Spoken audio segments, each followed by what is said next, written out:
I've worked with so many females in the past and they are scared to weightlift. They're scared to go into the gym, do machines, do barbells, do dumbbells. They're scared that they're gonna get too big. I promise you, you will not get too big. You will not get too bulky. You don't have the hormones to do that. Tryna play me, they ain't no better. Perp on me, you can call me Chris Webber. Brand new whip with the brand new leather. And now I made plays, so they all look jealous. Oh my God, now they all look jealous. Brand new drip, hope they all. What is up, people of YouTube? Today we're gonna be talking about women. So if you are a woman, this video is for you. If you are a guy, send it to your girl, send it to your wife, send it to your sister, your mom, your daughter, whoever you need to send it to, but share this with them because I genuinely think this is one of the most important videos I have ever made / ever will make. So we're going to talk about women in fitness, whether your goal is losing weight, building muscle, some combination of the two. You want to just be healthier as a female in this world. We're going to go into the science behind what you should be doing, why you should be doing it.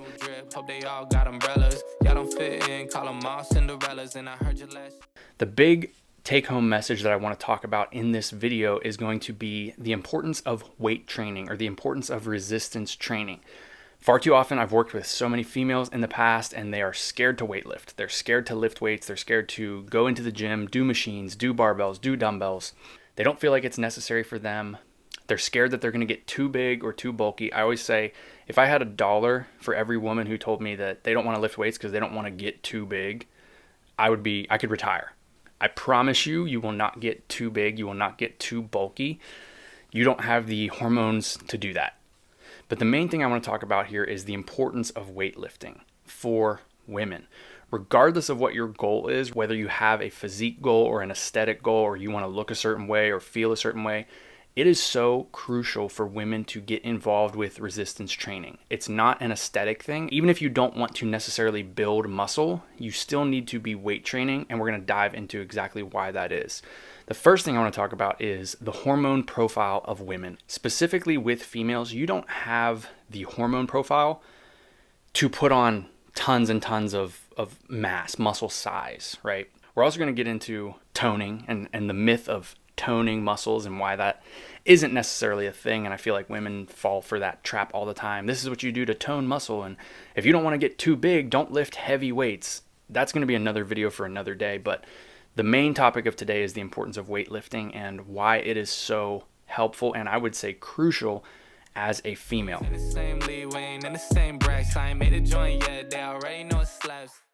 Number one, the most important thing that we need to address is the hormone profile. So women do not have a naturally high enough level of anabolic or androgenic hormones in their body to pack on tons and tons of muscle size. So I promise you, if you go into the gym and you weight train, regardless of how many weights, how many reps, this, that, or the other, I promise you, you're not going to wake up looking like a bodybuilder. I promise you. My goal, and what has been my goal for the last 10 years of my life, has been to put on as much muscle mass as humanly possible. And look at me, right? Like, you're not going to just wake up one day and be a bodybuilder and be super buff and hate the way that you look. I promise you that's not going to happen. First of all, building muscle is a long-term process. So if at any point you get, dissatisfied or uncomfortable with how muscular you're getting, you can always just tone it back and address it from there. But you're not going to just wake up one day looking like a bodybuilder. You don't have the hormones to do that. Number two, it's a long process. So if at any time you're unhappy with the way that you are trending, you can always reassess and go from there.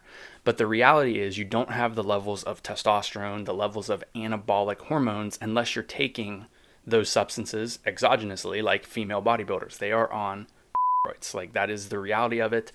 They are on compounds that help them put on inhuman or unrealistic super physiological levels of muscle mass. You're not going to do that if you're a natural lifter, right? So don't be scared of that, number one.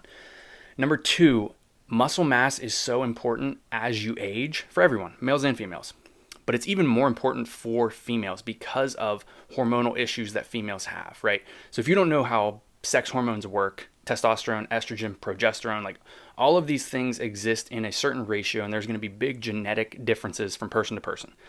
Obviously, there are sex differences as well. So if you are a female, you're going to have a higher level of the female sex hormones, estrogen, progesterone, and you're going to have a naturally lower, much lower level of testosterone.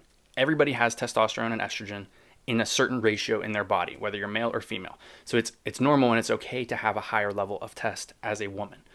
And some people naturally do. That's why some women can naturally put on a decent amount of muscle size, even if it's not an intention of theirs. If you have naturally high testosterone, even as a woman, you're going to put on muscle a little bit more easily than other women will. But you don't have the levels, that of a 25-year-old male. You just don't naturally. It's never going to happen. And realistically, in terms of the importance of the sex hormones, as a woman, naturally, as you age, especially once you go through menopause and you go through all of these changes in your body, women are more susceptible to bone density issues. So things like osteopenia, osteoporosis, you're much more susceptible to these bone degenerative diseases or conditions. And the number one protective mechanism that we have for your bone is retention or maintenance of a certain level of muscle mass. So as a woman, it is especially important for you to maintain muscle mass as you age. It's going to keep your bones healthier. It's going to keep you stronger. It's going to keep you more active and more functioning as you go into the later aspects of your life. And I know most of you probably aren't thinking about that. You might be 20 years old, 30 years old. I don't care about what happens when I'm 60, but you kind of set the foundation, you set the framework early on in your life. And it's building a habit that you are then going to carry later on into life when you're going to really wish that you did. Also, in terms of building muscle mass, you want to do it while you're young because you at least have some hormonal profile to support that. You can't wait until you're 50, get diagnosed with osteopenia or osteoporosis, and then start to try to put on enough muscle to protect that bone that you have left. That's not how it works. You're going to wish that you did it before it's too late. Now I need the dollars, got a new girl and she look like Madonna, found a new flow in this. A big thing I want to talk about too is weight loss. If your goal is weight loss, especially as a woman, you need to be weight training to make sure that you don't start dumping muscle mass. Again, this is where those differences in sex hormones come in, the differences in estrogen, progesterone, testosterone levels, all of those fluctuations.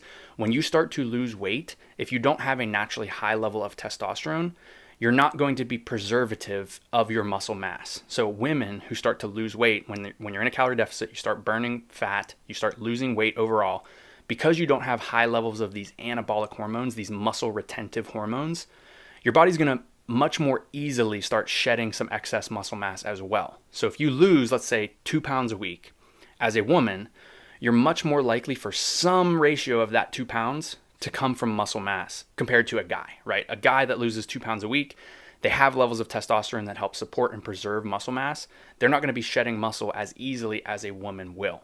So very, very important. If your goal is weight loss, you want to do it in a healthy and sustainable way. You need to preserve that muscle. You don't want to be losing, a tenth of your weight through muscle, right? And that might not seem like a lot. Oh, if I lose 10 pounds and only 1 pound of it's muscle, that's a big deal. You don't want to do that. Ideally, you don't want to lose any muscle mass as you're going through your weight loss journey. But again, as a woman, you're going to be naturally more susceptible to that. It becomes so much more important to take the protective actions to make sure that you're maintaining that level of muscle mass. And again, it all comes down to the hormonal differences between males and females. When you have high levels of testosterone, your body's going to hold on to muscle mass much more easily. You still need to give it a signal or a stimulus to hold on to muscle, or else it's going to dump it regardless. And that's where weight training comes in. Play me, they ain't no better. Perp on me, you can call me Chris Webber. Brand new whip. At the end of the day, there are 2 signals in your body that are going to help you build or maintain muscle mass. Number 1, you need a stimulus. You need a reason, right? If your body has no reason to keep muscle, as you start to lose weight, it's just going to burn fuel from wherever it can get it most easily available.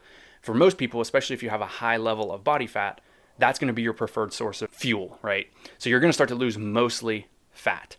But if you're someone who's already relatively lean, or you don't have 100 pounds of excess fat to lose, especially as a woman, your body's going to start dumping some of that muscle. It's going to break down some muscle tissue to give you the fuel that you need to make up for the calories that you're not getting in, aka being in a calorie deficit, right? So super, super important, especially for women. Now, part number 2 of things that you need in order to maintain or build muscle mass is the nutrients. You need a stimulus, so you need a reason for your body to maintain or hold on to muscle, which we get through strength training, resistance training. It can be dumbbells, barbells, cables. It really doesn't matter. Machines. Whatever you're doing, you need to provide some tension to the muscle to give your body a reason to hold on to that. Your brain needs to know, hey, we can't dump some of this muscle because every Monday she's going in and she's doing bench press, right? So we need to hold on to this muscle. That's number 1. Number 2 is protein intake. You need the nutrition to support the building or the maintenance of muscle mass. And that comes in the form of protein. Proteins in your diet are just chains of amino acids that are bound together. You digest it, you break it down into the aminos, you send it where it needs to, it gets reconstructed, and that's what helps you build things like muscle, hair, skin, nails, all that stuff. So those are the two most important things that you need to know as a woman. You need to be in the gym, you need to be strength training, giving your body a reason to build or hold on to muscle mass. And number two, you need to be supplying yourself with the adequate amount of protein. Now we're going to get into another video how much protein you really need, because a lot of people overestimate or overblow how much protein you need in order to build or maintain muscle mass. And we're going to break that down in another video, because that's going to be a long video in and of itself. But the general starting point that I recommend for most people, if you're just going to watch this video and you want to know what you should do, take your body weight, however many pounds it is, multiply it by about 0.7 or 0.8, somewhere between that range. So for example, you're a 100-pound woman, you want to be getting around 70 to 80 grams of protein each and every day. That's going to be a good baseline for you to start. Now, some people are going to need more, some people aren't going to need as much. Again, it comes down to your goal. Are you trying to build muscle, or are you just trying to maintain muscle? Realistically though, don't go over 1 gram of protein per pound of body weight. All the research shows us that there's diminishing returns once you hit about 0.8 grams per pound of body weight. So don't overblow it, but make sure that you're hitting your protein goal, especially as you're going through a weight loss journey. If you're eating in a calorie deficit, make sure that you're getting your protein. And most importantly, lift weights. Like I said, you're not going to get too big. You're not going to get too bulky. You're not going to wake up one day looking like a bodybuilder. You're going to build muscle at a relatively slow rate, and you would be surprised at how much adding just a little bit of muscle, especially as a woman, especially if you're already smaller framed, adding a little bit of muscle is going to transform your physique more so than losing the extra 10 pounds of fat, right? If you build more muscle, you're going to appear leaner. You're going to appear slimmer. You're going to appear healthier and stronger as well. So don't be scared of the weights, ladies. Get in there, lift some heavy iron. I hope that you guys learned something from this. If you need help, you need coaching, you need guidance, you just don't know where to start, you've never been in the gym, you don't know how to pick up a weight, make sure that you hit me up. Go to my website, check it out, send me an email, whether it's a simple training program that you can follow as a beginner and an intermediate person or an advanced person. I would love to help you out. So for those of you who don't know me, if you're new here, my name's Chris. I am a doctor of physical therapy turned strength and nutrition coach, and I have been working with clients in person and online full-time for the last 5 years of my life. So I have been doing this. This has been a career and a passion of mine. I love helping people figure out their fitness and figuring out how to work toward whatever their goal may be. So if you have a weight loss goal, a muscle building goal, you just want to get healthier, feel stronger, feel more active, whatever your goal is, if you're looking for some guidance and some help, make sure that you hit me up. I'd love to help you out. So whether it's, one-off programs, or you want actual dedicated one-on-one coaching, which includes things like weekly check-ins, making sure that you're making progress toward the goal that you have in mind. I do meal plans, nutrition plans, everything. I would love to get you started and get you going on the right track and moving in the right direction. As always, if you like this video, prove it by hitting that like button.